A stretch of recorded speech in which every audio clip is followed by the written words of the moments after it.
சூசையப்பருடைய திருவிழா திருப்பள்ளிக்கு அன்போடு வரவேற்கிறோம். இந்த திருவழிபாடு 3 கட்டங்களிலே நடைபெறும். முதலாவதாக புனித சூசையப்பருடைய இந்த திருச்சிறுவத்தை மந்திரிப்போம். பிறகு ஜெபமாலையை தொடர்போம். அதன் பிறகு நற்கருணை ஆராதனை நடைபெறும். அதனைத் தொடர்ந்து திருவிழா திருப்பலி கூட்டு திருப்பலியாக நிறைவேற்றப்படும். அனைவருமாக எழுந்து நிற்போம். போது புனித சூசையப்பருடைய திருவுருவம் மந்திரிக்கப்படுகிறது. திரு அவையினுடைய பாதுகாவலருமான புனித சூசையப்பரே, தொழிலாளர்களுடைய பாதுகாவலராக நீர் இருப்பதனால் இம்மாதம் உமக்காக இந்த சிறப்பான திருவிழாவை இருந்து நாங்கள் கொண்டாடுகிறோம். இந்த திருவிழாவிற்கு ஒன்று சேர்ந்து ஜெபிக்க வந்திருக்கிற உம்முடைய அன்பு பிள்ளைகள் அனைவரையும் கண்ணோக்கி பாரும். எங்களுடைய ஜெபங்கள், தேவைகள், எதிர்பார்ப்புகள், பரிந்துரைகள் அனைத்தையும் அறிந்தவரனாரே, இவை அனைத்தையும் திருமகனிடமிருந்து எங்களுக்காக பெற்றுத்தர வேண்டி இந்த சிறப்பு பக்தி முயற்சியிலே இணைகின்றோம். இப்போது இந்த சூசையப்பருக்கென இந்த பாடலை பாடும்.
தாயும் தந்தையுமாக இருந்து எங்களை வழிநடத்தி எங்கள் அன்பாண்டவரே, புனித சூசேப்பருடைய விழாவை, உழைப்பாளர் தினத்தை கொண்டாடக்கூடிய இந்த நல்ல நாளில் எங்களுடைய குடும்பத்தினுடைய தலைவராக, திருச்சபை பாதுகாவலராக இருந்து வழிநடத்தக்கூடிய சூசேப்பருக்காக நாங்கள் நமக்கு நன்றி கூறுகின்றோம்.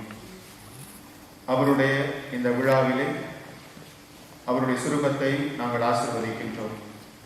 இந்த நல்ல நேரத்தில் அவருடைய பண்புகளை எங்களுடைய வாழ்க்கையில், எங்களுடைய குடும்பங்களில் நாங்கள் கடைபிடித்து உம்முடைய அன்பு பிள்ளைகளாக வாழ எங்களுக்கு வரத்தாரும். எங்கள் ஆண்டவராகிய கிறிஸ்து வழியாக உம்மை மன்றாடுகின்றோம்.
இப்பொழுது நாம் ஜெபமாலை தொடங்குவோம்.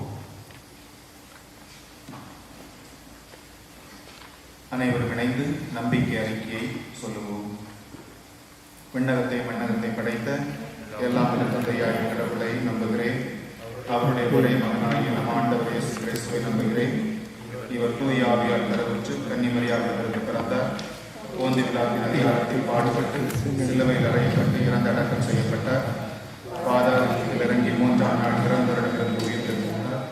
விண்ணகத்தில் எழுந்தருளி எல்லாம் வல்ல தந்தையாகிய கடவுளின் வலப்பக்கத்தில் வீற்றிருக்கின்றார். அங்கிருந்து வாழ்வோருக்கும் இறந்தோருக்கும் தீர்ப்பு வழங்க வருவார். தூய ஆவியாரை நம்புகிறேன். புனித கத்தோலிக்க திரு அவையை நம்புகிறேன். புனிதர்களின் உறவு ஒன்றிப்பை நம்புகிறேன். பாவ மன்னிப்பை நம்புகின்றேன். உடலின் உயிர்ப்பை நம்புகின்றேன். நிலை வாழ்வை நம்புகின்றேன். விண்ணலையில் இருக்கிற எங்கள் தந்தையே, உமது பெயர் தூயதென போற்ற பெறுக. உமது ஆட்சி பெறுக. உமது திருவுளம் விண்ணுலகில் நிறைவேறுவது போல மண்ணுலகிலும் நிறைவேறுவதாக.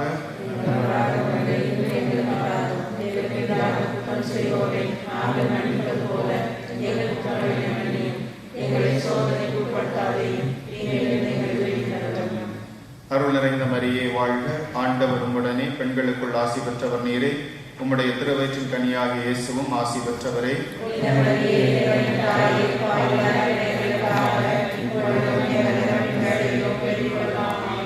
அருள் நிறைந்த மரியே வாழ்க. ஆண்டவர் உம்முடனே, பெண்களுக்குள் ஆசி பெற்றவர் நீரே. உம்முடைய திருவயிற்றின் கனியாகிய இயேசுவும் ஆசி பெற்றவரே.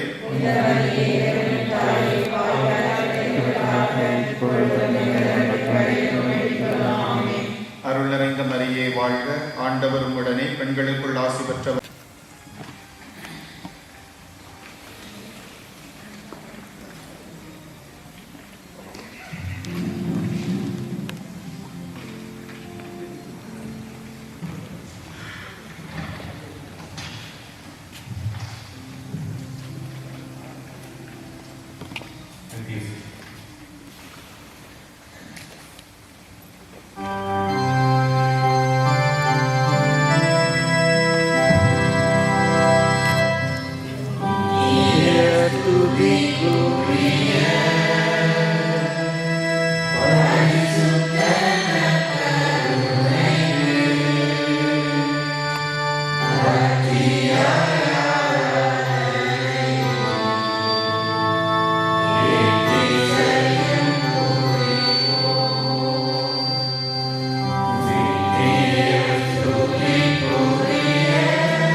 முதல் நாள் காலையில் மரியாள் இயேசுவை கிடத்தியிருந்த இடத்தை உற்று நோக்கி கொண்டிருக்கிறார்.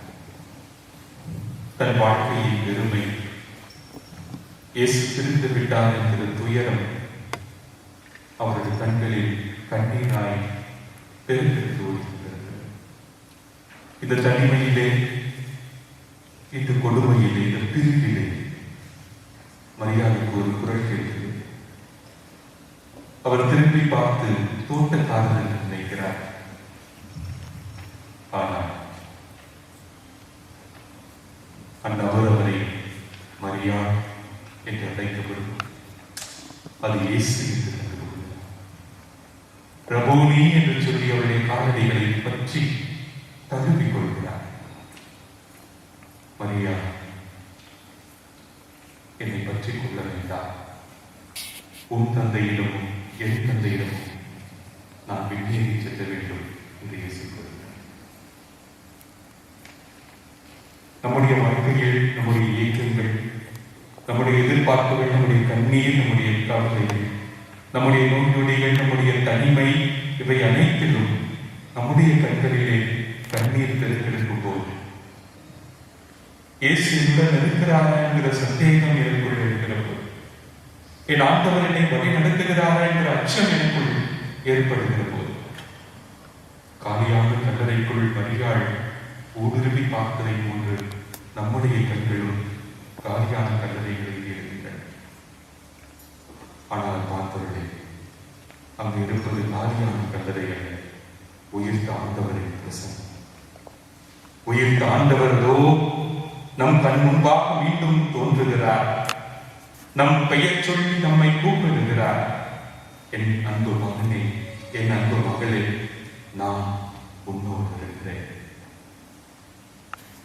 இந்த உலகம் முடியும் வரை நான் இதோ என்னாலும் உங்களோடு இருக்கிறேன் என்று சொன்ன அதே ஆண்டவர், மரியா என்று பெயர் சொல்லி அழைத்த ஆண்டவர், இதோ உங்களுடைய பெயர், என்னுடைய பெயரை உச்சரித்தவராய் இங்கு நம் கண்முன் இருக்கிறார். இந்த உயிர்த்த ஆண்டவரின் பிரசன்னத்தை இந்த நற்கரையிலே கண்டுகொள்வோம். அவரை கட்டி தழுவிக் கொள்வோம். அவரை முத்தமிடுவோம். ஏனெனில் நமக்கு வீழ்படிப்பவர், நமக்கு நிலை அமைதி அளிப்பவர் இதோ நம் கண்மகளில் இருக்கிறார். அவரை இந்த ஆராதனை பாடலிலே வரவேற்போம்.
ஜீவனின் அதிபதியை நற்கருணையானவரே, இதோ இந்த தாயகத்தை முன்பாக ஒப்படைக்கிறான்.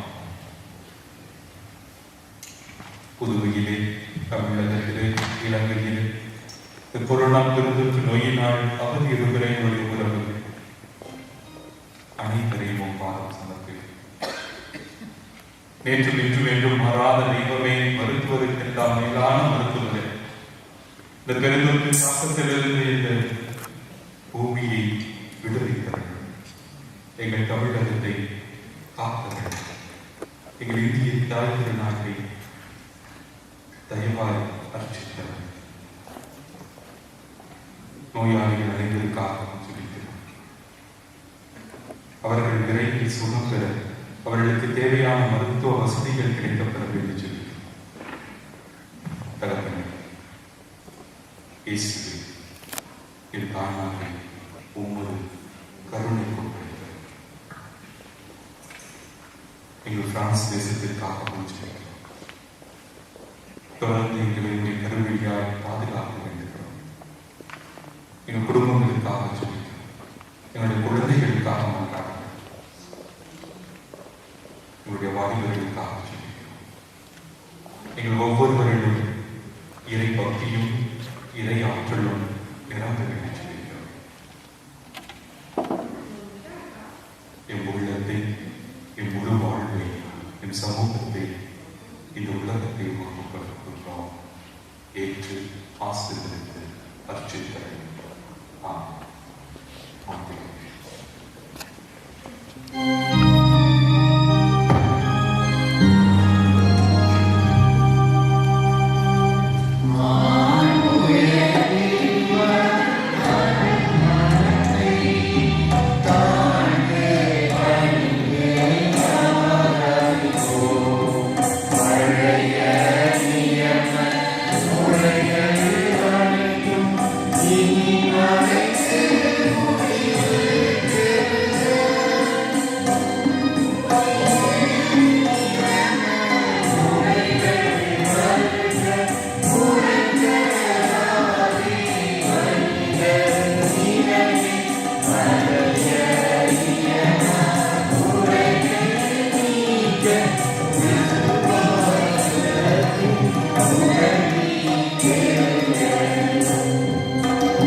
உலக திருவையின் பாதுகாவலராக அறிவிக்கப்பட்டதன் 150வது ஆண்டு விழாவினை புனித சூசையப்பர் ஆண்டாக கொண்டாட வேண்டும் என்று திருத்தந்தை பிரான்சிஸ் நமக்கு படித்தார்கள். அதன் தொடர்ச்சியாக இவ்வாண்டினை நாம் புனித சூசையப்பரின் ஆண்டாக கொண்டாடி வருகிறோம். கடந்த மே மாதம் 1ஆம் தேதி தொழிலாளர்களின் பாதுகாவலரான புனித சூசையப்பருடைய விழாவை நாம் கொண்டாடினோம். இந்த ஆலயத்தில் புனித வள்ளலாரின் நாமத்தை நாம் போற்றுவதற்காக அவருடைய பரிந்துரையை மிகச் சிறப்பாக நம்முடைய திருவைக்கும் நம்முடைய குடும்பத்திற்கும், அதிலும் முக்கியமாக இந்த கொரோனா காலத்திலே நம்முடைய தாயகத்திற்காகவும் வேண்டி ஜெபிக்க நாம் இன்று ஒரு குடும்பமாக, ஒரு தமிழ் சமூகமாக கூடியிருக்கின்றோம். ஒரு நிமிடம் நம்முடைய கண்களை மூடி நம்முடைய இதயத்தின் மௌனத்திலே நாம் வேண்டி விரும்பி கேட்கிற கருத்து என்ன என்பதை இறைவனிடம் ஒப்புக்கொள்வோம்.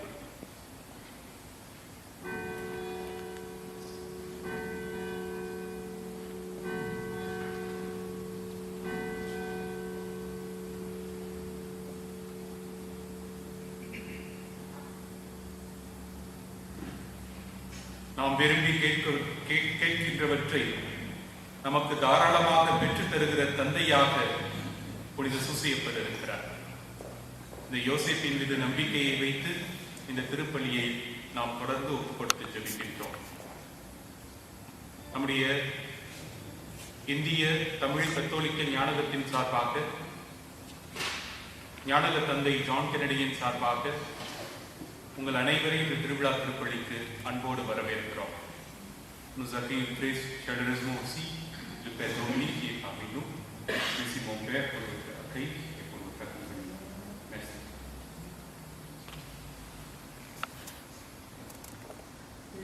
Je suis vraiment heureux d'être avec vous aujourd'hui, d'autant plus que nous avons besoin de prier pour votre pays d'origine, pour votre peuple, pour vos familles, pour ceux qui sont malades là-bas, pour ceux qui meurent de la pandémie, et puis pour tous les soignants, tous ceux qui sont sur le pont, comme on dit, et qui se dévouent en ce moment chez vous.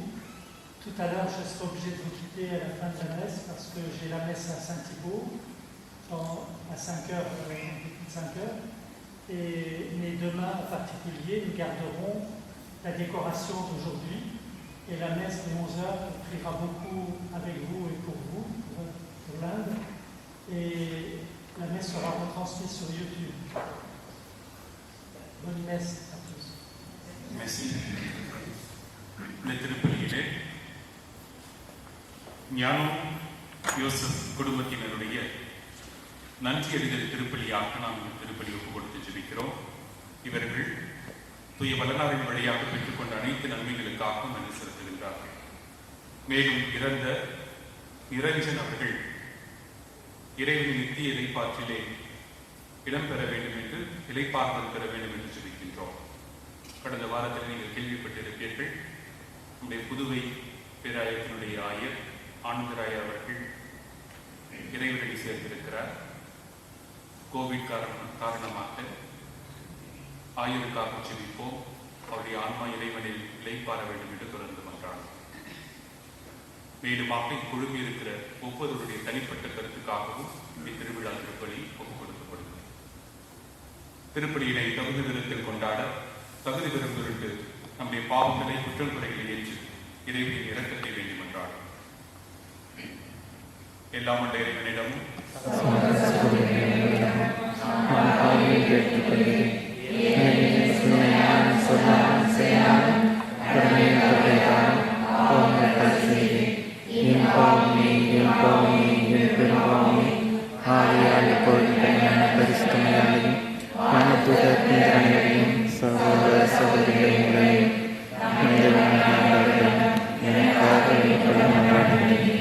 எல்லாம் உள்ள இறைவன் நம் மீது இரக்கம் வைத்து நம் பாவங்களை மன்னித்து நம்மை நித்திய வாழ்விற்கு அழைத்து செல்வாராக.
இறைவா அனைத்தையும் உருவாக்கியவரே, மனிதர் உழைக்க வேண்டும் என்னும் நெறிமுறையை வகுத்துள்ளி, அதனால் புனித யோசேப்புவின் எடுத்துக்காட்டாலும் பாதுகாவலாலும் நீர் கட்டளையிட்டதை நாங்கள் நிறைவேற்றவும், நீர் வாக்களித்த பரிசை பெற்றுக் கொள்ளவும் அருள்வீராக. இறைவா, புதுப்பிக்கப்பட்ட இளமை உணர்வுடன் உம்மக்கள் என்றும் மக்களிப்பார்களாக. அதனால் சொந்த மக்கள் என்ற மாட்சியை மீண்டும் பெற்றுள்ள நாங்கள் உயிர்ப்பின் நாளுக்கு பேரின்பத்துடனும் உறுதியான எதிர்நோக்குடனும் காத்திருக்க செய்தருளும். உம்மோடு தூயாவியார் ஒன்றத்தில் இறைவனாய் என்றென்றும் வாழ்ந்து ஆட்சி செய்கின்ற எங்கள் ஆண்டவரும் திருமகனுமாகி இயேசு கிறிஸ்து வழியாக உம்மை மன்றாடுகின்றோம்.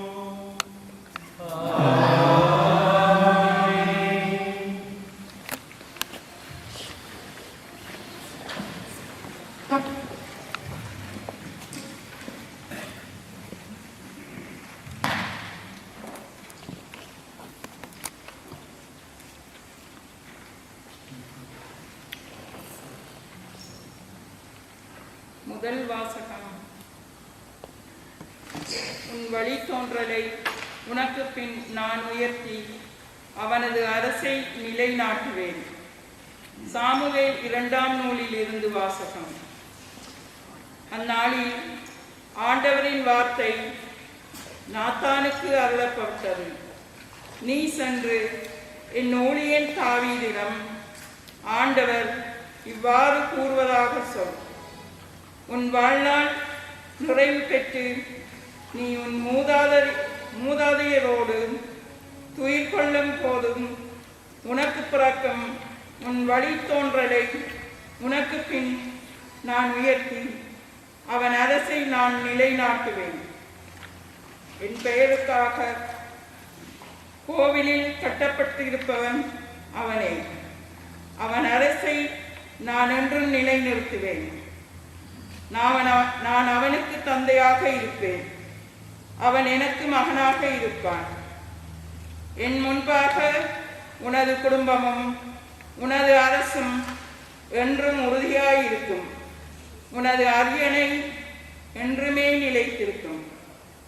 இது ஆண்டவர் வழங்கும் அருள்வாக்கு.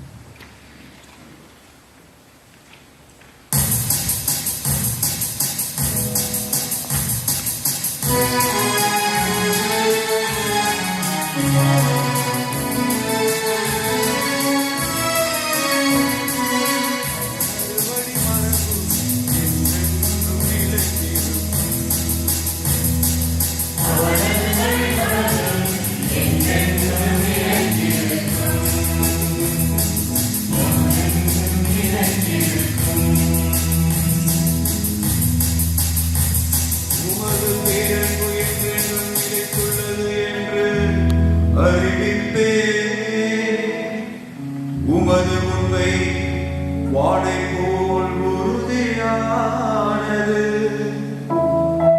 நீ உரைத்தது நாம் தேர்ந்து கொண்டவனோடு உடன்படிக்கை செய்துள்ளே.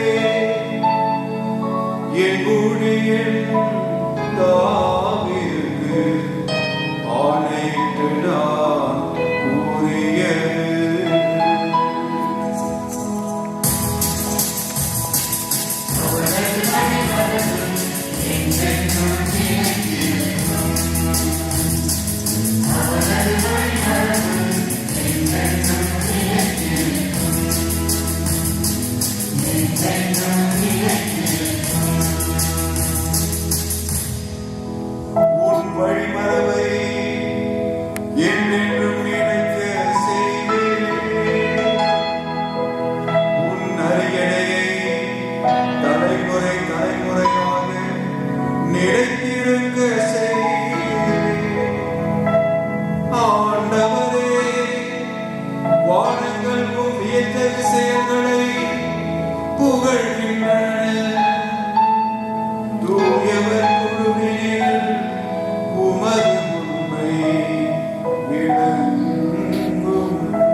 மன்னனாகுவே.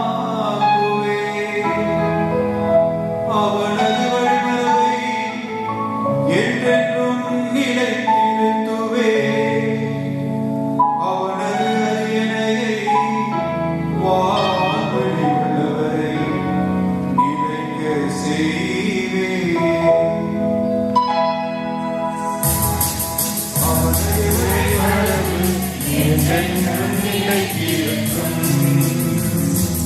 அவனது வழிமரபு என்றென்றும் நிலைத்திருக்கும். என்றென்றும் நிலைத்திருக்கும்.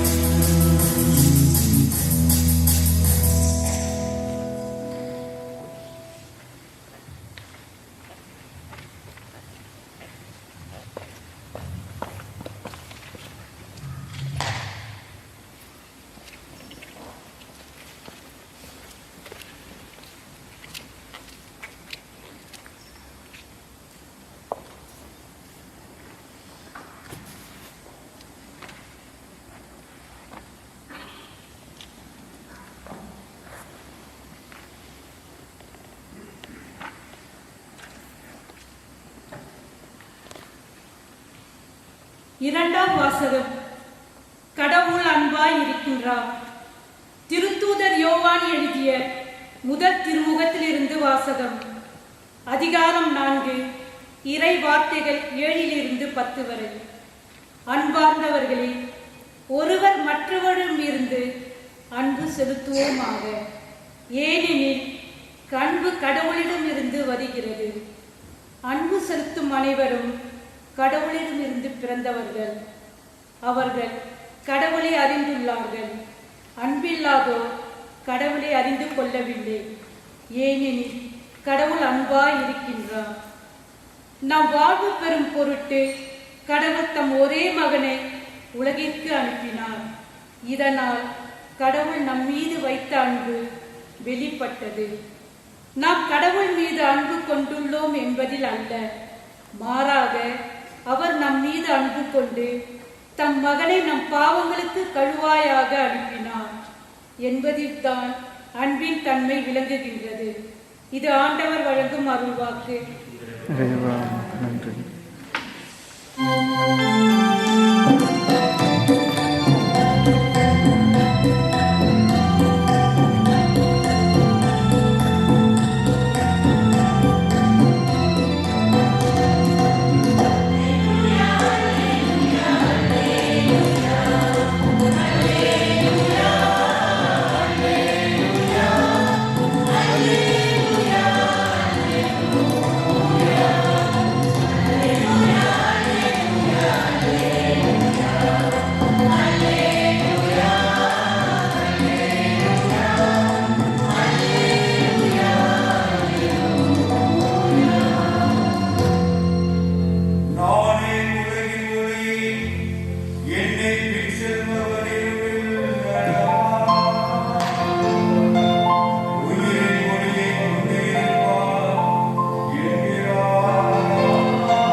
யோவான் எழுதிய தூய நற்செய்தியிலிருந்து வாசகம்.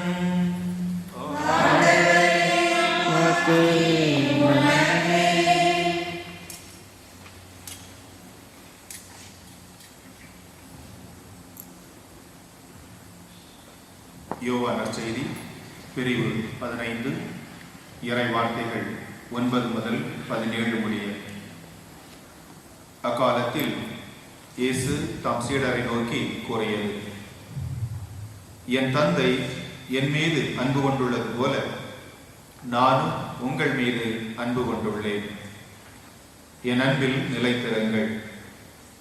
நான் என் தந்தையின் கட்டளைகளை கடைபிடித்து அவரது அன்பில் நிலைத்திருப்பது போல நீங்களும் என் கட்டளைகளை கடைபிடித்தால் என் அன்பில் நிலைத்திருப்பீர்கள். என் மகிழ்ச்சி உங்களுள் இருக்கவும் உங்கள் மகிழ்ச்சி நிறைவு பெறவுமே இவற்றை உங்களிடம் சொன்னேன். நான் உங்களிடம் அன்பு கொண்டிருப்பது போல நீங்களும் ஒருவர் மற்றவரிடம் அன்பு கொண்டிருக்க வேண்டும் என்பதே என் கட்டளை. தன் நண்பர்களுக்காக உயிரை கொடுப்பதை விட சிறந்த அன்பு யாரிடமும் இல்லை.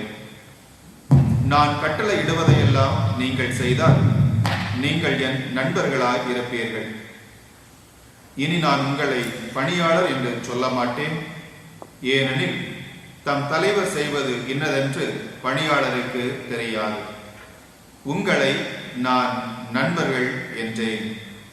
ஏனெனில் என் தந்தையிடமிருந்து நான் கேட்டவை அனைத்தையும் உங்களுக்கு அறிவித்தேன். நீங்கள் என்னை தேர்ந்து கொள்ளவில்லை, நான் தான் உங்களை தேர்ந்து கொண்டேன். நீங்கள் கனி தரவும் நீங்கள் தரும் கனி நிலைத்திருக்கவும் உங்களை ஏற்படுத்தினேன். ஆகவே நீங்கள் என் பெயரால் தந்தையிடம் கேட்பதையெல்லாம் அவர் உங்களுக்கு கொடுப்பார். நீங்கள் ஒருவர் மற்றவரிடம் அன்பு கொள்ள வேண்டும் என்பதே என் கட்டளை என்றார். இது வாழ்வு தரும் கிறிஸ்துவின் நற்செய்தி.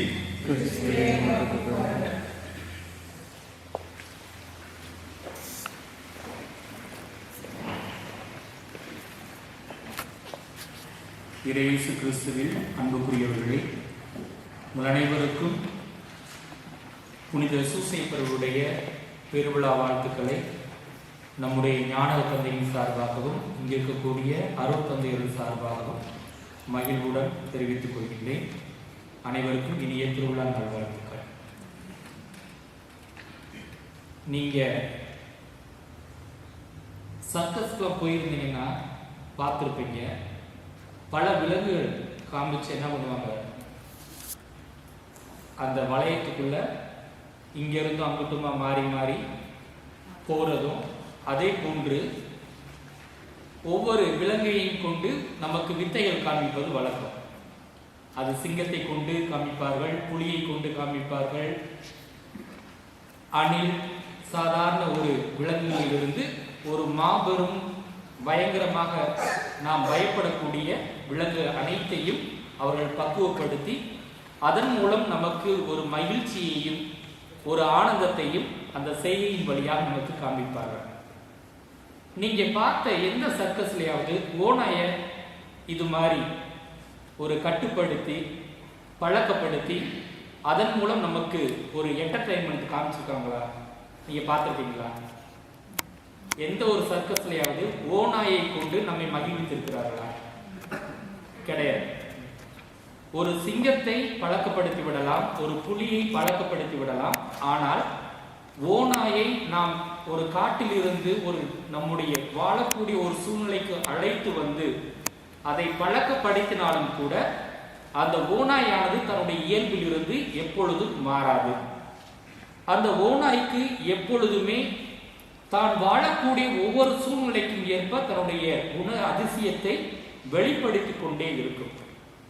அதே போன்றுதான் மனிதர்கள் பல நேரங்களில் நாம் நம்முடைய கால சூழ்நிலைகள் மாறினாலும் மாறக்கூடிய கால சூழ்நிலைக்கு ஏற்ப பல நேரங்களில் நம்முடைய இயல்பாகி இருக்கக்கூடிய கோபத்தை, பொறாமையை மனிதரிடத்தில் எளிதாக வெளிப்படுத்தி விடுவோம். ஆனால் இந்த கோபத்தையும் நம்மிடம் இருக்கக்கூடிய அந்த பொறாமை குணத்தையும் நாம் கட்டுப்படுத்தி ஒரு மனிதர்களாக வாழ்கின்ற பொழுது நாம் கடவுளுடைய பார்வையில் அன்புமிக்க மனிதர்களாக மாறுவோம். ஆனால் பல நேரங்களில் அவ்வாறாக வாழ்வதற்கு நாம் முயற்சிகளை மேற்கொண்டாலும் ஏதோ ஒரு விதமான சூழ்நிலையில் மீண்டும் நாம் பொறாமை மிக்கவர்களாக, கோபப்படக்கூடிய மனிதர்களாக மாறிக்கொண்டேதான் இருக்கின்றோம். இது மனித இயல்பாக இருக்கின்றது. இன்றைய நாளினுடைய விழா நாயகனாக இருக்கக்கூடிய புனித சூசையப்பர் அவருக்குரிய மனித இயல்பை கடந்து, அவருக்குரிய அந்த எளிய பண்பு நிலையை கடந்து கடவுள் அவருக்கு கொடுத்திருக்கக்கூடிய அனைத்தையும் நிறைவேற்றக்கூடிய ஒரு மனிதராக இருக்கின்றார் என்பதைத்தான் இன்றைய வாசகங்களும் இன்றைய விழாவும் நமக்கு கற்றுத் தருகின்றன. ஆண்டவர் நமக்கு பழைய ஏற்பாட்டில் வாசித்தாலும் சரி, புதிய ஏற்பாடுகளை நாம் வாசிக்கின்ற பொழுதும் சரி, ஆண்டவர் உடைய வாக்குறுதி நாம் எப்பொழுதும் நினைவில் கொள்ளலாம். பழைய ஏற்பாட்டில் நாம் வாசிக்கின்ற பொழுது ஆண்டவர் கூறுகின்றார், எகிப்து நாட்டில் அடிமைகளாக இருக்கக்கூடிய அந்த இஸ்ரேல் மக்களை அவர்கள் அனைவரையும் முழுமையாக விடுதலை அளித்து கானான் தேசத்திற்கு அழைத்து வந்து ஒரு புதிய நாட்டை அவர்களுக்கு வழங்குவேன் என்று வாக்குறுதியை கொடுக்கின்றார்.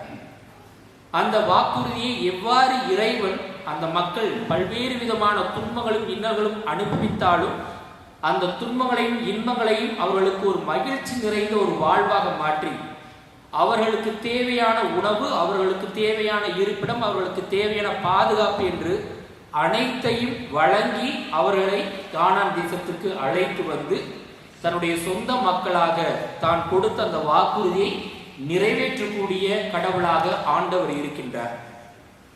அதே போன்றுதான் சூசையப்பரும் வாக்குறுதியை நிறைவேற்றக்கூடிய ஒரு மனிதராக, ஒரு புனிதராக இருக்கின்றார். திருமணம் செய்திருந்த பொழுது நீங்கள் ஒரு வாக்குறுதி கொடுத்திருப்பீங்க, அப்படித்தானே? கணவனும் மனைவியும் நீங்கள் சேர்ந்து கணவன் மனைவியாக மாறுவதற்கு முன்பாக நீங்கள் குருக்கள் முன்பாக, இறை மக்கள் முன்பாக ஒரு வாக்குறுதி கொடுத்திருப்பீங்க. என்ன வாக்குறுதி? இன்பத்திலும் துன்பத்திலும் உடல் நலத்திலும் நோயிலும் நான் உனக்கு பிரமாணிக்கமாக இருந்து உன்னை என் மனைவியாக, உன்னை என்னுடைய கணவராக, உங்களை என் கணவராக ஏற்றுக்கொள்கிறேன் என்று சொல்லி நாம் வாக்குறுதியை கொடுத்திருப்போம். ஆனால் திருமணமாகி சில மாதங்களில் அல்லது சில வருடங்களில் உங்களுக்கிடையே மனக்கசப்புகள், உங்களுக்கிடையே உள்ள ஒரு வேறுபாடு கருத்துக்கள் எழுகின்ற பொழுது அங்கே என்ன உருவாகும்? அல்லது உங்களுடைய உறவினர் வீட்டிற்கு சென்றிருக்கலாம், அல்லது ஒரு சில கோபத்தின் காரணமாக அல்லது உறவு சூழல்களுடைய காரணமாக நீங்கள் என்ன பண்ணியிருக்கலாம்? அவர்களை வேதனைக்கு உள்ளாக்கியிருக்கலாம். அப்பொழுது நீங்கள் கொடுத்த அந்த வாக்குறுதியில் இருந்து ஒரு சில நேரங்களில் நீங்கள் தவறி இருக்கலாம். ஆனால் சூசையப்பர் இறைவன் அவருக்கு கொடுத்த அந்த வாக்குறுதியை நிறைவேற்றக்கூடியவராக இருக்கின்றார். அவருக்கும் அன்னை மரியாளுக்கும் திருமண ஒப்பந்தமானது நிறைவேறுகின்றது. ஆனால் அங்கு அவர் அன்னை மரியாளுடைய வாழ்க்கை சூழலை கண்டு அதிர்ந்து போகின்றார். எவ்வாறு என்று பார்க்கின்ற பொழுது ஆண்டவர் அன்னை மரியாளை ஒரு சிறப்பானவராக தேர்ந்தெடுத்து தான் கொடுத்த வாக்குறுதியை நிறைவேற்ற வேண்டும் என்பதற்காக தன்னுடைய ஒரே மகனை ஆண்டவர் இறைவன் கிறிஸ்துவை அன்னை மரியாளிடம் பிறக்குவதற்கு அவர் திருவுளம் கொள்கின்றார். தூய ஆவியாரானவரால் அன்னை மரியாள் கருத்தாங்குகின்றார். ஆனால் இந்த சமூகத்திற்கு அன்னை மரியாள் தவறு செய்துவிட்டார் என்ற ஒரு மனநிலையில் அந்த சமூகமானது இருக்கின்றது. யூத சமூகத்தின் அடிப்படையில் பார்க்கின்ற பொழுது திருமணத்திற்கு முன்பாக ஒருவர் கருவுற்றிருந்தார் என்றால் அவர் கல்லால் எரிந்து கொல்லப்பட வேண்டும் என்பது யூத சமூகத்தினுடைய வழக்கமாக இருக்கின்றது. இப்படிப்பட்ட சூழலில் மனிதர்களாக நாம் இருந்தால் எப்படிப்பட்ட ஒரு முடிவு நிலையை எடுத்திருப்போம்?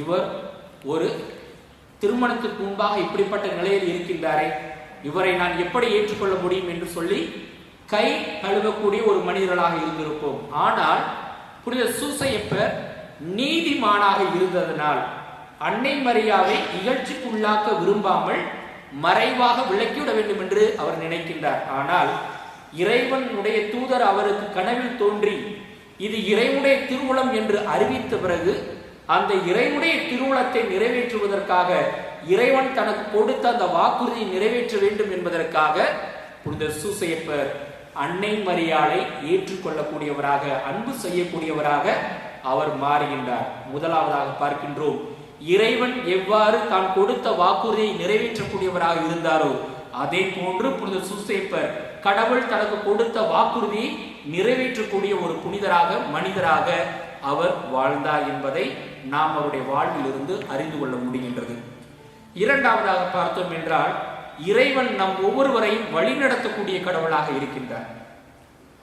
நாம் பழைய ஏற்பாட்டில் வாசிக்கின்ற பொழுது மக்கள் துன்பத்துக்கு உள்ளாகி அவர்கள் அடிமைகளாக பாபிலோனியாவிற்கும் எகிப்து நாட்டிற்கும் அசிரிய நாடுகளுக்கும் என்று அவர்கள் பல காலகட்டங்களில் அடிமைகளாக அழைத்து செல்லப்பட்ட பொழுதெல்லாம் அவர்கள் தங்களுடைய வேதனைகளின் கூக்குரலை எழுப்பி இறைவன் முன்பாக மன்றாடுகின்றார்கள். எங்களை இந்த துன்பத்தில் இருந்து மீட்பதற்கு, இந்த துன்பத்திலிருந்து வழி நடத்திற்கு, ஒரு புதிய வாழ்வை எங்களுக்கு அளிப்பதற்கு நீர் இல்லையா என்று சொல்லி கடவுளிடம் கண்ணீரோடு கவலைகளோடு அவர்கள் மன்றாடி ஜெபித்த பொழுதெல்லாம் கடவுள் அவர்களுடைய கூக்குரலை கேட்டு, அழுகுரலை கேட்டு, அவருடைய விண்ணப்பத்தை கேட்டு அவர்களுக்கு வாழ்வை வழங்கக்கூடியவராக, வழிநடத்தக்கூடியவராக, துன்பத்திலிருந்து இன்பத்திற்கும் மகிழ்ச்சிக்கும் அவர்களை வழிநடத்தக்கூடிய கடவுளாக இருக்கின்றார். எனவே தான் கொடுத்த அந்த வாக்குறுதியை நிறைவேற்றும் விதமாக, அவர்களை வழிநடத்தும் விதமாக அந்த எகிப்து நாட்டினுடைய அடிமைத்தனத்தில் இருந்தும், பாபிலோனிய நாட்டினுடைய அடிமைத்தனத்தில் இருந்தும், அசீரிய நாட்டினுடைய அடிமைத்தனத்தில் இருந்தும் மீண்டும் அவர்களை விடுவித்து அவர்களுக்கு வாழ்வை வழங்கக்கூடியவராக, அவருடைய சொந்த நாட்டிற்கு அழைத்து வரக்கூடிய கடவுளாக, அவர்களுக்கெல்லாம் ஒரு மகிழ்ச்சியை எந்நாளும் நிறைவாக வழங்கக்கூடிய கடவுளாக, அவர்களை மக்கள் ஒவ்வொரு நாளும் இறைவனுடைய அன்பிலும் அருளிலும் திருச்சட்டத்தின்படி வாழ வேண்டும் என்பதற்காக இறைவாக்கினர்களையும் நீதி தலைவர்களையும் ஒவ்வொரு நாளும் அனுப்பி இறைவன் அவர்களை வழிநடத்தக்கூடியவராக இருக்கின்றார். இத்தகைய ஒரு பண்பைத்தான் புனித சூசேப்பருடைய வாழ்விலும் நாம் அறிந்து கொள்ள முடியும், கற்றுக்கொள்ள வேண்டிய ஒரு பண்பாக இருக்கின்றது. புனித சூசையப்பர் அன்னை மரியாளை ஏற்றுக்கொண்ட பிறகு அவர் தான் கடவுளுடைய மகனை வளர்க்கக்கூடிய ஒரு பொறுப்புள்ள தந்தையாக அவர் மாறுகின்றார். அதற்கு முன்பாக ஆண்டவருடைய பிறப்பின் பொழுது நம்ம பார்க்கின்றோம், அவர் பல்வேறு விதமான இன்னல்களையும் துன்பங்களையும் சந்திக்கக்கூடிய ஒரு மனிதராக இருக்கின்றார். அன்னை மரியாள் ஒரு அந்த பேறுகால வேதனையில் இருக்கின்ற பொழுது அவர் குழந்தையை பெற்றெடுப்பதற்காக அவர்கள் பல இடங்களுக்கு செல்கின்றார்கள். ஆனால் அவர்களுக்கு என்ன கிடைக்கல? இல்லம் என்பது கிடைக்கல, விடுதி என்பது கிடைக்கவில்லை. கடைசியா அவர் எங்க பிறக்கிறார்? ஆண்டவர் இயேசு கிறிஸ்து ஒரு மாட்டு தொழுவத்தில் பிறக்கக்கூடியவராய் இருக்கின்றார். அவர் நினைச்சு பார்த்திருப்பாரா, இந்த உலகத்தை மீட்கக்கூடிய ஒரு மீட்பர், இந்த உலகத்துக்கு வாழ்வை வழங்கக்கூடிய ஒரு இம்மானுவேலாகிய ஆண்டவர் இயேசு கிறிஸ்து இப்படிப்பட்ட ஒரு மாட்டு தொழுவத்தில் தான் பிறக்க வேண்டும் என்று அவர் நினைத்து பார்த்திருக்க மாட்டார். ஆனாலும் அந்த சூழ்நிலையிலும் கூட அன்னை மரியாளையும் ஆண்டவர் இயேசு கிறிஸ்துவையும் பாதுகாக்கக்கூடியவராக அங்கே அவர் முன் வருகின்றார். ஆண்டவர் இயேசு கிறிஸ்துவிற்கு அன்று இருந்த அந்த ஏரோது அரசினால் அவருக்கு வாழ்வுக்கு துன்பம் வருகின்ற பொழுது, அவரது உயிருக்கு ஆபத்து வருகின்ற பொழுது அவரை எகிப்திற்கு வழிநடத்தி செல்லக்கூடியவராக, அந்த குடும்பத்தை பாதுகாக்கக்கூடிய மனிதராக இருக்கின்றார். அப்படிப்பட்ட ஒரு பண்பையும் வாழ்வையும் தான் நாம் புனித சூசையப்பரிடமிருந்து கற்றுக்கொள்ள வேண்டும் என்று இறைவன் இன்றைய நாளில் நம்மிடம் எதிர்பார்க்கின்றார். எவ்வளவுதான் குடும்பத்தில் கணவன் மனைவிக்கு இடையே பிரச்சனைகள் வந்தாலும், பெற்றோர்களுக்கும் பிள்ளைகளுக்கு இடையே துன்பங்களும் துயரங்களும் வந்தாலும் பெற்றோர்கள் என்ன பண்றதில்லை, ஒரு நாளும் பிள்ளைகளை கை நெகிழ்வதில்லை, அப்படித்தானே? ஆனா பல நேரங்களில் பிள்ளைகள் என்ன பண்ணிடுறாங்க, பெற்றோர்களை கை நெகிழ்ந்துடும். எதுக்கு? வயசானவங்க நம்ம கூட வச்சுக்கணும், பேசாம அவங்கள ரெத்திருந்த ரூம்ல அவங்கள அனுப்பிச்சு விட்டா போதும், மாசம் மாசம் தேவையான காசு கொடுத்துட்டா அவங்க எல்லாமே கவர்மெண்ட் எல்லாமே பார்த்துக்கிறோம், அல்ல அமைப்புல இருக்கவங்க எல்லாரும் பார்த்துக்குவாங்க, அதனால நம்ம கணவன் மனைவியா பிள்ளைகளோட சந்தோஷமா வாழுவோம் அப்படின்ற ஒரு குறுகிய சுயநலமிக்க வாழ்க்கைக்குரிய மனிதர்களாக நாம் மாறிவிடுகின்றோம். ஆனால் தன்னிடம் கொடுக்கப்பட்ட பொறுப்பையும் கடமையும் உணர்ந்து எவ்வாறு புனித சூசையப்பர் அன்னை மரியாளையும் ஆண்டவர் இயேசு கிறிஸ்துவையும் பாதுகாத்து வழிநடத்தி இறைவனுடைய திருவுளத்துக்கு ஏற்ப அவர்களை வளர்த்தெடுக்க முயற்சித்தாரோ, அதே போன்று எத்தனை ஒரு துன்பங்களும் துயரங்களும் நம்முடைய வாழ்வில் வந்தாலும் குடும்பத்தில் உங்களுக்கென்று இறைவன் கொடுத்த இந்த குடும்பத்தில் வழங்கிய பொறுப்புகளை ஒரு நாளும் நீங்கள் கைவிட்டு விடக்கூடாது, அவர்களை வழிநடத்தக்கூடிய தலைவர்களாக இருக்க வேண்டும் என்பதைத்தான் இறைவன் எதிர்பார்க்கின்றார். அதனால்தான் இந்த புனித சூசையப்பர் தொழிலாளருடைய பாதுகாவலராக இருக்கின்றார். புனித சூசையப்பர் பல்வேறு விதமான செயல்பாடுகளுக்கு பாதுகாவலராக இருக்கின்றார். அனைத்தும் சிறந்த பண்புகளாக இருக்கின்றன. தொழிலாளருடைய பாதுகாவலராக இருக்கின்றார், குடும்பத்தினுடைய தலைவராக இருக்கின்றார், திருச்சபையினுடைய பாதுகாவலராக இருக்கின்றார், நன்மரணத்தினுடைய பாதுகாவலராக இருக்கின்றார், கல்வியினுடைய பாதுகாவலராக இருக்கின்றார். இவ்வாறு பல்வேறு விதமான நமக்கு எவையெல்லாம் வாழ்வை வழங்கக்கூடியவையாக இருக்கின்றதோ அவை அனைத்திற்கும் அவர் பாதுகாவலராக இருக்கின்றார் என்றால் அவர் இந்த உலகில் வாழ்ந்த பொழுது இறைவனுடைய திருவுளத்தை நிறைவேற்றக்கூடியவராக தனக்கு கொடுக்கப்பட்ட பொறுப்புகளை முழுமையாக ஏற்று வாழ்ந்தவராக இருக்கின்றார். மூன்றாவதாக இறைவன் நம் ஒவ்வொருவரையும் அன்பு செய்யக்கூடியவராக இருக்கின்றார். அதைத்தான் இன்று நாம் வாசிக்க கேட்ட இரண்டாம் வாசகம் நற்செய்தி வாசகத்தில் நாம் அறிந்து கொள்ள முடிகின்றது. ஆண்டவர் இயேசு கிறிஸ்து கூறுகின்றார், நான் உங்களை என்ன சொல்கின்றார்? நண்பராக அழைக்கின்றார். பணியாள் என்று, ஒரு வேலைக்காரர் என்று ஆண்டவர் உங்களை ஒரு நாளும் அழைக்கவில்லை. மாறா என்ன சொல்றார்? நீங்கள் ஒவ்வொருவரும் என்னுடைய நண்பர்கள். நண்பர்கள் உரிமை உள்ளவர்களாக இருப்பார்கள். உங்களுடைய ஃப்ரெண்ட்ஸ் நீங்க போனீங்க அப்படின்னா நீங்க என்ன பண்ணுவீங்க? ஃபார்மலா பேசிட்டு இருப்பீங்களா? என்ன சொல்வீங்க? ஒரு இன்ஃபார்மலா, ஒரு மகிழ்ச்சியா, உங்களுடைய இன்பமா இருந்தாலும் துன்பமா இருந்தாலும் என்ன பண்ணுவீங்க? அவர்களோடு மனம் விட்டு பேசி நீங்கள் பழகி வருகின்ற பொழுது உங்களுடைய உள்ளத்தில் ஒரு ஆனந்தம் என்பது வெளிப்படும். அவங்க நீங்க பார்க்க போகின்ற பொழுது நீங்க போன் அடிச்சா போது அவங்க என்ன சொல்லுவாங்க? நான் எப்பொழுதும் உனக்காக அவைலபிளா இருக்கிறேன் அப்படின்னு சொல்லி என்ன பண்ணுவாங்க? நீங்கள் எப்பொழுது வருவீர்கள் என்று ஆவலோடு அவர்கள் காத்து கொண்டிருப்பார்கள்.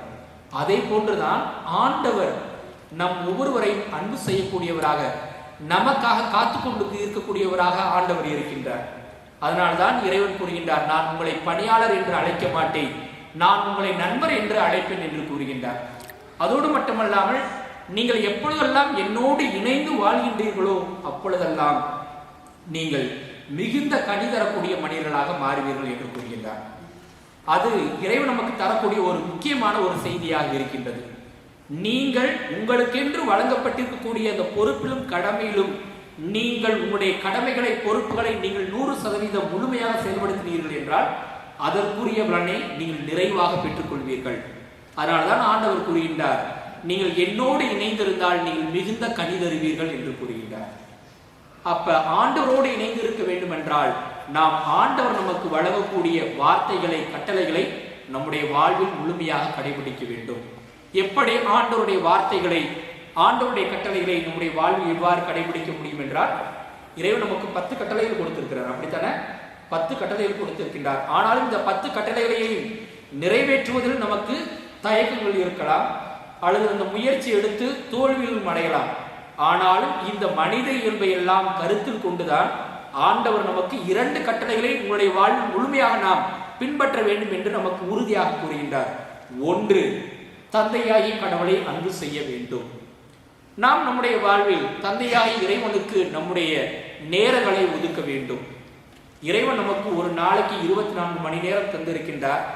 அந்த 24 மணி நேரத்தில் குறைந்தபட்சம் நான் ஆண்டவரோடு சில நிமிடங்களை, சில மணி நேரங்களை இறைவனோடு, என்னோட குடும்பத்தோடு இணைந்து ஒன்றாக இணைந்து ஜெபிப்பதன் வழியாக, இறை வார்த்தைகளை வாசிப்பதன் வழியாக நான் ஆண்டவரோடும் எனக்கும் உள்ள உறவை நான் அதிகப்படுத்துகின்றேனா, எனக்கும் அவருக்கும் இடையே இருக்கக்கூடிய உறவை ஒவ்வொரு நாளும் வளர்த்தெடுக்க முயற்சி செய்கின்றேனா என்பதை நாம் இந்த முதல் கட்டளைகளை நிறைவேற்றுவதன் வழியாக நாம் இறைவனை அன்பு செய்யக்கூடிய மனிதர்களாக மாற முடியும் என்பதை இறைவன் நமக்கு கற்றுத்தருகின்றார். அப்படி நாம் இறைவனை அன்பு செய்யக்கூடிய மனிதர்களாக மாறிவிட்டோம் என்றால் நமக்கு 2வது கட்டளை மிகவும் எளிதாக வந்துவிடும். ஏனென்றால் இந்த 2வது கட்டளை, நாம் ஒவ்வொருவரும் நம்மை பேணி பாதுகாக்க வேண்டும், நம்மை பராமரிக்க வேண்டும் என்று நாம் மிகுந்த அக்கறையும் கருத்தும் உடையவர்களாக இருப்போம். நீங்க குடும்பத்தில் நீங்க பார்த்தீங்க அப்படின்னா, உங்களுடைய குழந்தைகள் உங்களுக்கு என்று ஒரு துன்பம் வந்தா அதை முதலில் நிறைவேற்றக்கூடிய மனிதர்களாக இருப்பீர்கள். பிறருக்கு ஒரு துன்பம், பிறருக்கு ஒரு துயரம் என்று வருகின்ற பொழுது அந்த துயரத்தை கேட்டு அவர்களுக்கு ஆறுதல் வழங்க வேண்டும் என்றால் நாம் முயற்சி எடுப்போமே ஒழிய, ஆனால் நமக்கென்று துன்பம் வருகின்ற பொழுது அந்த துன்பத்திலிருந்து எவ்வாறு நம்மை பாதுகாத்துக் கொள்ள முடியும் என்ற ஒரு முயற்சி நமக்காகத்தான் முதலில் நாம் செய்வோம். அதை போன்றுதான் நாம் எந்த அளவிற்கு நம்மை பாதுகாக்க வேண்டும், பராமரிக்க வேண்டும், அன்பு செய்ய வேண்டும் என்று நாம் முயற்சியை மேற்கொள்கின்றோமோ அத்தகைய ஒரு முயற்சிகளை நாம் நம்மை சுற்றி வாழக்கூடிய நம்முடைய உறவினர்கள், சக மனிதர்கள், நம்மை இந்த சமூகத்தில் நம்மோடு வாழக்கூடிய பிற மனிதர்களை நாம் அன்பு செய்து வாழ்கின்ற பொழுதுதான் நாம் இறைவனுக்குரிய மனிதர்களாக நாம் மாற முடியும். எனவே இன்றைய நாளில் இந்த சூசையப்பர் எவ்வாறு இறைவனுடைய வாக்குறுதியை நிறைவேற்றியவராக, இறைவனுடைய வாக்குறுதியை நிறைவேற்றி தன்னுடைய குடும்பத்தை, தன்னுடைய ஒப்படைக்கப்பட்டுள்ள பொறுப்புகளை ஏற்று குடும்பத்தை வழிநடத்தியவராக வாழ்ந்தாரோ, அதே போன்று தனக்கு கொடுக்கப்பட்ட அந்த பொறுப்புகளை எல்லாம் ஏற்றுக்கொண்டு குடும்பத்தை அன்பு செய்து வாழ்ந்தாரோ, அதே போன்று நாமும் வாக்குறுதியை நிறைவேற்றக்கூடியவர்களாக, வழி நடத்தக்கூடியவர்களாக, அன்பு செய்யக்கூடிய மனிதர்களாக வாழ்வதற்கு இன்றைய வழியில் தொடர்ந்து மன்றாடி ஜெபிப்போம். உனது சூசையப்பெரும் நமக்காக இறைவனிடம் பரிந்து பேசி நம்முடைய விண்ணப்பங்களை மன்றாட்டுக்களை நமக்கு நிறைவாக பெற்றுத்தர நமக்கு அருள் வழங்குவாராக. ஆமென். அனைவரும் எழுந்து நின்று இப்பொழுது நம்முடைய விசுவாசத்தை அறிக்கையிடுவோம்.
என் பெயரால் எதையெல்லாம் கேட்கிறீர்களோ அதை என் தந்தை உங்களுக்கு அருளுவார் என்று சொன்ன இயேசுவிடம் நம்முடைய உள்ளத்தின் கருத்துக்களை தேவைகளை இப்போது விசுவாசிகள் பண்றாட்டு வாசிக்கிறோம்.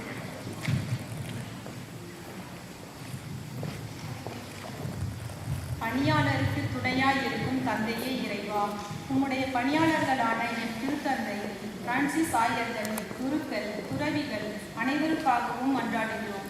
அவர்கள் தங்கள் பணி வாழ்விலே சவால்களும் தடைகளும் வேதனைகளும் வரும்போது மனம் தளராமல் உமது அருட்பிரசன்னத்திலும் அற்படைகளிலும் நம்பிக்கை கொண்டு இறைமக்களுக்கு வலுவூட்டும் சக்திகளாக செயல்படுவதற்கு வேண்டிய சக்தியையும் ஆற்றலையும் அவர்களுக்கு அளித்து காத்திட வேண்டும் என்று இறைவா உம்மை மன்றாடுகின்றோம்.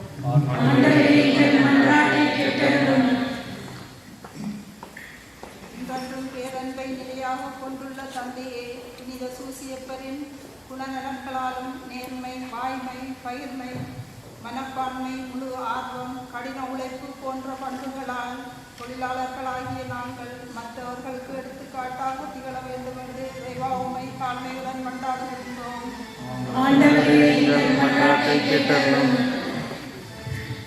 உன்னதமான இறைவா, உழைக்க மனமில்லாதவன் உண்ணான் ஆகாது என்பதற்கேற்ப உழைக்கும் எண்ணம் எங்கள் ஒவ்வொருவருக்கும் அடிப்படையிலே உருவாக வேண்டும் என்றும், உழைப்பு கடவுளால் தரப்பட்ட கொடை என்பதை உணர்ந்து அதை நல்ல முறையில் நல்ல காரியங்களுக்காக பயன்படுத்த வேண்டும் என்றும் இறைவா உம்மை தாழ்மையுடன் மன்றாடுகின்றோம்.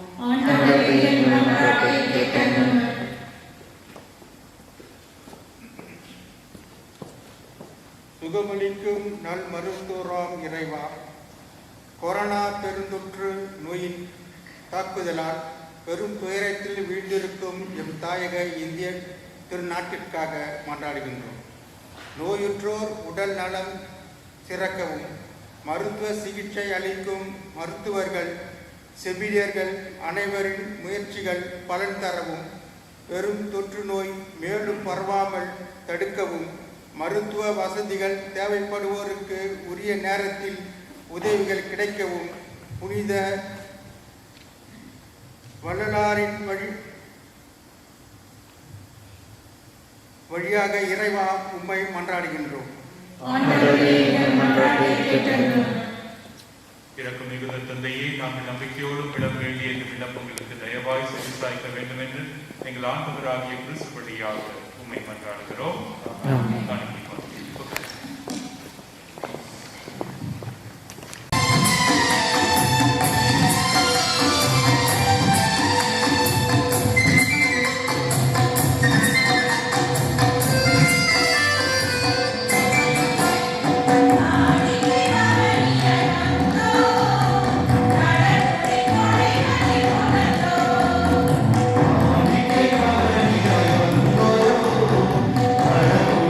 you.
சகோதர சகோதரி, நாம் அனைவரும் இணைந்து ஒப்புக் கொடுக்கிற திருப்பலி எல்லாம் வல்ல தந்தையாக இறைவனுக்கு ஏற்றதாகும்படி ஜெபியுங்கள்.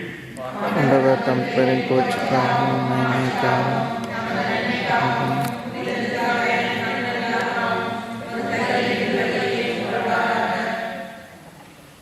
இரக்கம் அனைத்துக்கும் ஊற்றாகிய இறைவா, புனித யோசேப்புவின் நினைவு கொண்டாட்டத்தில் நாங்கள் உமது மாண்புக்காக கொண்டு வரும் எங்கள் காணிக்கைகளை கண்ணோக்கி அருளும். இவ்வாறு உம்மை மன்றாடுவோருக்கு இக்காணிக்கைகள் பாதுகாவலாயிருக்க கனிவுடன் அருள் புரிவீராக. எங்கள் ஆண்டவராகிய கிறிஸ்து வழியாக உம்மை மன்றாடுகின்றோம். ஆண்டவர் உங்களோடு இருப்பாராக.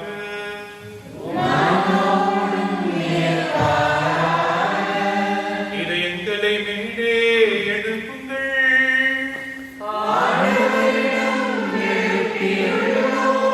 நம் இறைவனாகிய ஆண்டவருக்கு நன்றி பாடுவோம்.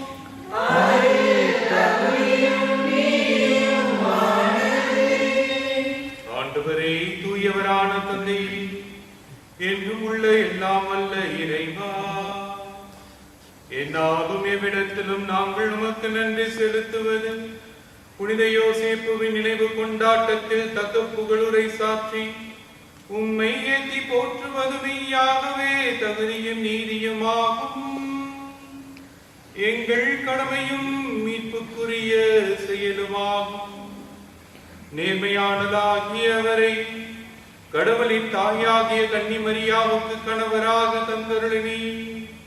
தூயாவை நிழலிட்டதால் அந்த அன்னை கருத்தரித்த உம்முடைய ஒரே திருமகனாகிய எங்கள் ஆண்டவர் இயேசு கிறிஸ்துவுக்கு உம்முடைய தந்தையை போல இருக்க காப்பாற்றும் வண்ணம் நம்பிக்கையும் முன்மாதிரியும் உள்ள பணியாளரென புனித சூசையப்பரை உடைய குடும்பத்தின் தலைவராக ஏற்படுத்தினீ. கிறிஸ்து வழியாகவே உமது மாண்பை வான தூதர் புகழ்கின்றன. தலைமை தாங்குவோர் உம்மை வழிபடுகின்றன. அதிகாரம் செலுத்துவோரும் திருமுன் நடுங்குகின்றன. வானங்களும் அவற்றில் உள்ள ஆற்றல்களும் சேராபீன்களும் ஒன்று கூடி அக்கடித்து கொண்டாடுகின்றன. அவர்களோடு எங்கள் குரலையும் சேர்த்துக் கொள்ளுமாறு நாங்கள் உம்மை தாழ்மையுடன் இறங்கி அக்களித்து ஒன்றாக அர்ப்பணித்து பாடுவதாவது.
ஆண்டவரே, நீர் மெய்யாகவே தூயவர், தூய்மை அனைத்திற்கும் ஊற்று.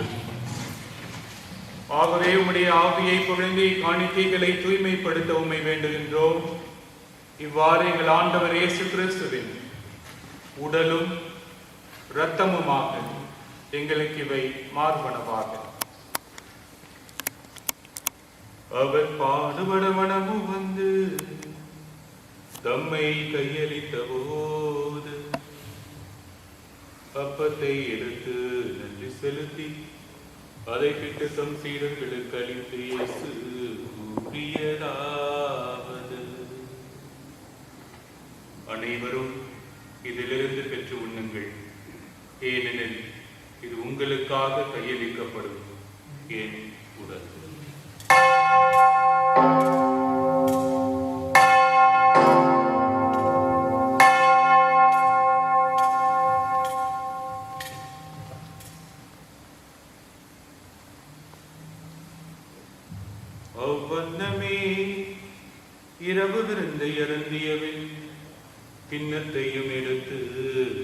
செலுத்தி தம் சீடர்களுக்கு அளித்து இயேசு கூறியதாவது: அனைவரும் இதிலிருந்து பெற்று பருகுங்கள். ஏனெனில் இது புதிய நிலையான உடன்படிக்கைக்குரிய இரத்தத்தின் கிண்ணம். இது பாவ மன்னிப்புக்கென்று உங்களுக்காகவும் பலருக்காகவும் சிந்தப்படும். இதை என் நினைவாக்க செய்யும்.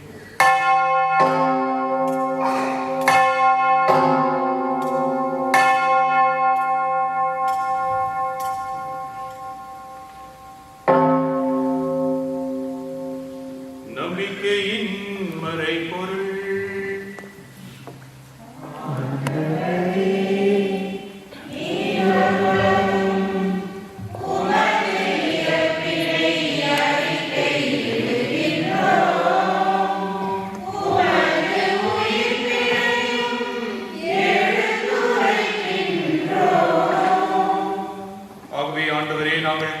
இறப்பினையும் உயிர்ப்பினையும் நினைவு கூர்ந்து வாழ்வதரும் அப்பத்தையும் மீட்பளிக்கும் சின்னத்தையும் ஒப்புக் கொடுக்கின்றோம்.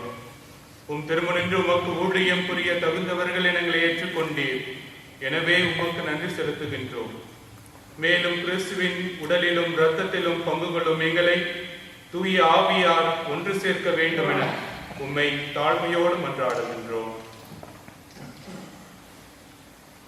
Souviens-toi, Seigneur, de ton Église répandue à travers le monde. Fais-la grandir dans ta charité, avec le pape François, l'évêque de ce diocèse, Jean-Yves, les prêtres, les diacres et tous ceux et celles qui ont la charge de ton peuple.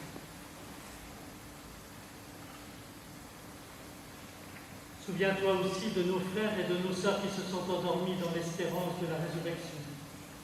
Souviens-toi de tous les défunts de nos familles, en particulier ceux qui sont malades et surtout ceux qui sont morts déjà du Covid. Nous te confions tous les hommes qui ont quitté cette vie. Reçois-les dans ta lumière auprès de nous.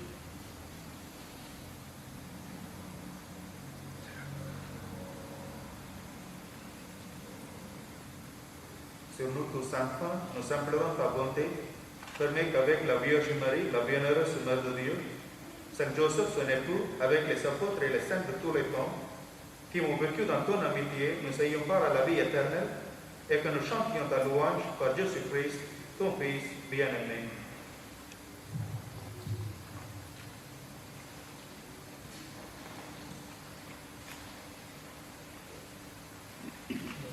இவர் வழியாக இவரோடு இவரில் எல்லாம் வல்ல இறைவனாகிய தந்தையே, தூய ஆவியாரின் ஒன்றிப்பில் எல்லா புகழும் ஆட்சியும் என்றென்றும் உமக்கு உரியதே.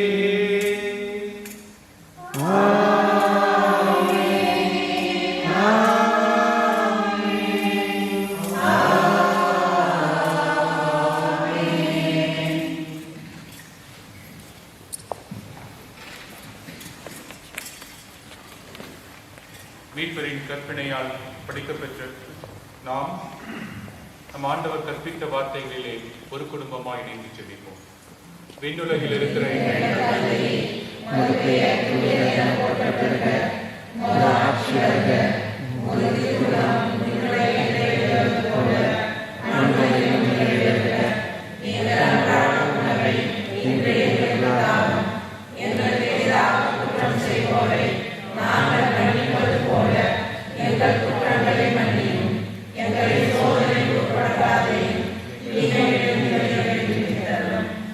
ஆண்டவரே, தீமை அனைத்திலும் இருந்து எங்களை விடுவித்து எங்கள் வாழ்நாளில் அமைதியை கனிவுடன் அருள உம்மை மன்றாடுகிறோம்.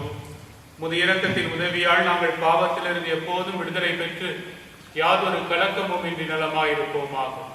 நாங்கள் நம்பியிருக்கிற பேரின்ப வாழ்வையும் என் மீட்பராக இயேசு கிறிஸ்துவின் திருவருகையினையும் மகிழ்ச்சியோடு எதிர்பார்த்திருக்கின்றோம்.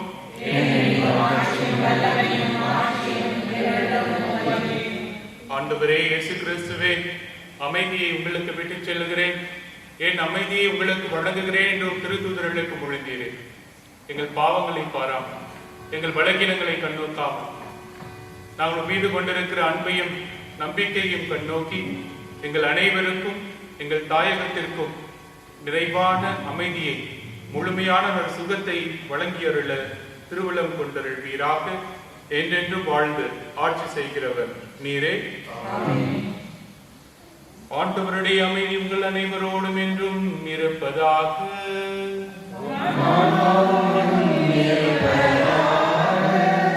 ஒருவருக்கொருவர் நிறைவான அமைதியை இயேசு வழங்குகிற அமைதி.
இதோ இறைவனின் செம்மறி, இதோ உலகின் பாவங்களை போக்குகிறது.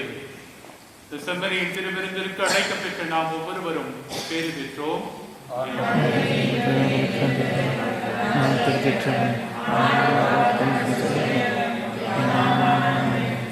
கிறிஸ்துவின் திருவுடலும் திருரத்தமும் நம் அனைவரையும் காத்து நமக்கு முடிவில்லாத வாழ்வளிப்பதாக.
சகோதர சகோதரிகளே, உங்கள் அனைவருக்கும் அருட்தந்தை ஜான் கென்னடி சார்பாகவும் அனைத்து குருக்கள் சார்பாகவும் புனித சூசேப்பரின் திருவிழா வாழ்த்துக்களை கூறிக்கொள்கிறேன். இன்று திருவிழா திருப்பலியை சிறப்பான முறையில் நிறைவேற்றி இறைவனின் ஆசிரியை நமக்கு பெற்று தந்த தந்தை சார்லஸ் அவர்களுக்கும், தந்தை ஜெராட் அவர்களுக்கும், தந்தை அமர் அவர்களுக்கும் நம் அனைவரின் சார்பாக நன்றி கூறிக்கொள்கிறேன். புனித சூசேப்பர் திருவிழா திருப்பலியில் கலந்து கொண்டு ஜெபித்த உங்கள் அனைவருக்கும் நன்றி. புனித சூசேப்பர் நமக்காகவும் நம் குடும்பங்களில் உள்ளவர்களுக்காகவும் அவர் கரங்களில் தவழ்ந்து கொண்டிருக்கும் குழந்தை இயேசுவிடமும் நம் மரியன்னையிடமும் பரிந்து பேசி நமக்கு ஆசிரியரை பெற்று தருவாராக. இத்திருப்பலி மற்றும் புனித சூசேப்பருக்காக தேரை ஆடம்பரமாக வடிவமைத்து கொடுத்த நம் சகோதரர் அவர்களுக்கும் அனைத்து நல்ல உள்ளங்களுக்கும் நான் அனைவரின் சார்பாக நன்றி கூறிக்கொள்கிறேன். இத்திருப்பலியில் பாடிய அனைத்து பாடல்களுக்கும் அருமையாக இசையமைத்த மிஸ்டர் நாசம், மிஸ்டர் மணி, மகதர் மரீனா, டேனியல் அவர்களுக்கும் மற்றும் அருமையாக பாடிய பாடல் குழுவினருக்கும் என் மனமார்ந்த நன்றியை கூறிக்கொள்கிறேன். இவர்கள் அனைவரும் ஒவ்வொரு திசைகளில் இருந்து ஒன்றிணைந்து இத்திருவிழா திருப்பலியை சிறப்பாக நடத்தி தந்தமைக்காக கரம் ஒலி எழுப்பி நன்றி கூறுகிறேன்.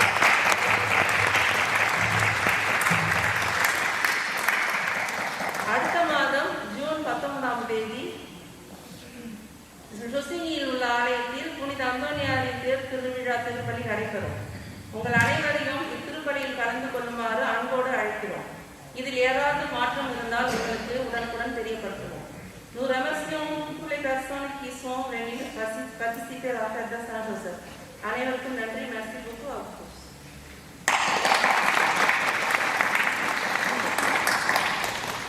இந்த திருப்பலியை மிகச் சிறப்பாக பக்தியுள்ள முறையிலே நிறைவேற்றியிருக்கிறோம். கலந்து கொண்ட உங்கள் அனைவருக்கும் என்னுடைய மனமார்ந்த நன்றிகள். குசி சென்ட் ஜார்ஜுக்கு வருவது என்றாலே ஒரு குடும்பத்திற்கு வருவது போன்ற ஒரு உணர்வு இல்லையா? நம் எல்லோரும் ஒருவருக்கு ஒருவர் அறிமுகமானவர்கள், நன்கு தெரிந்தவர்கள். வந்தா பூசை பார்க்க உடனே போறாங்க இல்லையா?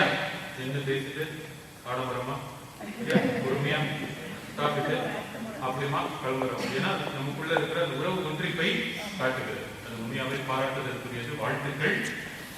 இந்த நட்புறவில், இந்த அன்புறவில் நாம் தொடர்ந்து வளர வேண்டும். இந்த பக்தியில் நாம் இன்னும் செழித்தோங்க வேண்டும் என்று புனித சூசேப்பரிடம் தொடர்ந்து ஜெபிப்போம்.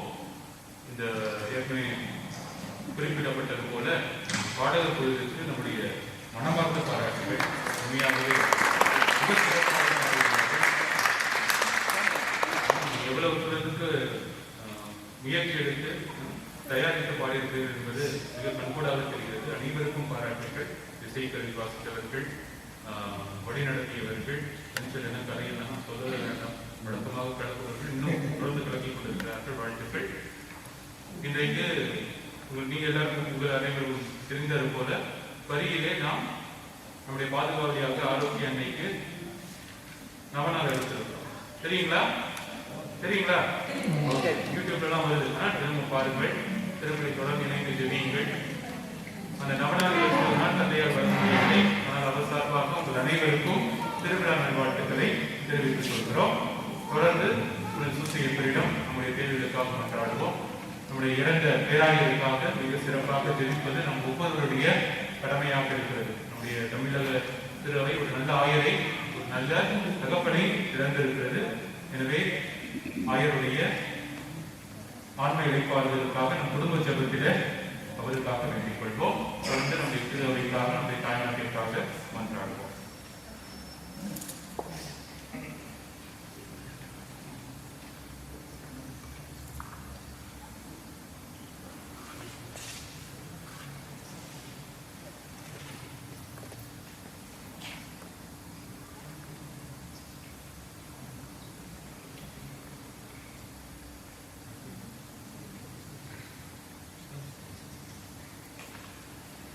ஓகே, ஞானத்திற்காக காணிக்கை எடுப்பதற்காக சில தவறுகள் கொடுக்கப்பட்டிருக்கிறது. திருச்சா தவறு கிடைச்சிருக்கா? இனிமேல் கொடுப்பாங்க. ஓகே, கொடுப்பாங்க. அதில் உங்களால் முடிந்தவற்றை மிக தாராள உள்ளத்தோடு கொடுக்க வேண்டும் என்று தந்தை சார்பாக கேட்டுக்கொள்கிறோம். அண்ணன் சார்பாக இறுதி சட்டத்திற்காக எழுதுகிறோம். நன்றி கூறி மன்றாடும். ஆண்டவரே, இனிய விண்ணக விருந்தாள் கூட்டம் பெற்ற நாங்கள் உம்மை தாழ்மையுடன் வேண்டுகின்றோம். அதனால் புனித யோசேப்பினுடைய எடுத்துக்காட்டின்படியாக முதன்பின் சான்றுகளை என்றும் எங்கள் இதயத்தில் பதித்து முடிவில்லாமையின் பயனை இடையராது பெற்றுக் கொள்வோமாக. எங்கள் ஆண்டவராகிய கிறிஸ்து வழியாக உம்மை மன்றாடுகின்றோம்.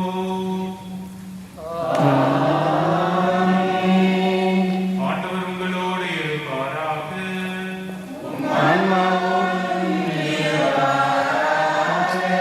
எல்லாம் உள்ள இறைவன், தந்தை,